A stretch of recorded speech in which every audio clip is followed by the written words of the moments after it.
ওই ওই ক্যাডা রে, আমার পুকুরে কচু শাক তুলছিস ক্যাডা?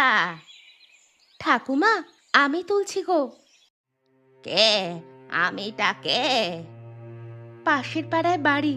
ঠাকুমা, বাড়িতে যে রান্নার কিচ্ছু নেই, গরিব মানুষ আমি, তাই এই শীতে একটু কচু শাক তুলতে এসেছি।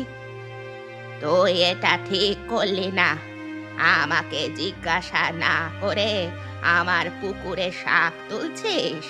না বলে কারোর জিনিস নেওয়াকে চুরি করা বলে। সামান্য কচু শাক তুলছি বলে আমি চোর হয়ে গেলাম ঠাকুমা?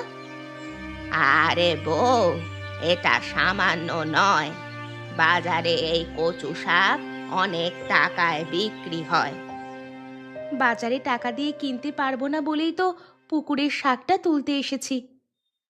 আমি রোজ এই কচু শাকগুলো বাজারে নিয়ে গিয়ে বিক্রি করি। শীতের সময় বিক্রি করে কিছু টাকা পাই। বুঝতে পেরেছি ঠাকুমা, আমি তো কচু শাকের টাকা দিতে পারবো না, তোমার পুকুর থেকে কচু শাক তুলেছিলাম, এই নাও।